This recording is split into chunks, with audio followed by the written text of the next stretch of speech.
पहिलं मी उपरोधिकपणे बोललो, शेवटचं प्रांजळपणे बोलतो की आमच्याही काही चुका आहेत, आम्ही नीट करू द्या. असे अनेक आरोप घेऊन फिरतो. 47 वर्षाचं सामाजिक राजकीय जीवन झालं.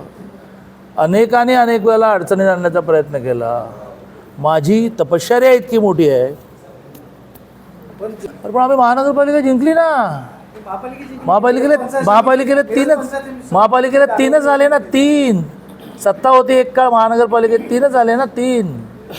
असं आहे, जिवंत माणसांच्या जगामध्ये कुटुंब घ्या, तुमचं कुटुंब घ्या, माझं कुटुंब घ्या, व्यापार घ्या, उद्योग घ्या, इंडस्ट्री, पक्ष घ्या, संस्था घ्या, कधी एक सरळ का पिरियड नसतो. इकॉनॉमिक्सचा नियम आहे, तुम्ही समजून घ्या. मला अनेक जण काय म्हणतात, देवेंद्रजींसहित आलं तर काही झालं तरी तुझ्या चेहऱ्यावर काही हास्य जात नाही. तर कारण मी आध्यात्मिक तत्त्वज्ञान जिंकतो. ते आध्यात्मिक तत्त्वज्ञान असं आहे की प्रत्येकाचं एक रायझिंग असतं, मग एक कॉन्स्टंट येतो, that is called saturation. Downfall ठरलेलाच आहे, ठरलेलाच आहे. कोणाला चुकला नाही, अंबानीला नाही चुकला, तर जावंच लागलं वरती. माझं बोलणं पूर्ण होते.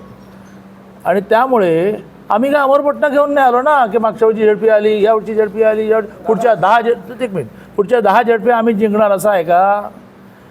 महानगरपालिकेत तुमची सत्ता होती, आता 3 आले तुमचे. त्यामुळे हे काही कधी हे शाश्वत नाही आहे. शाश्वत फक्त शंकर आहे, त्याची तपश्चर्या करा, तो सगळ्याला कंट्रोल करत असतो, ते शाश्वत आहे.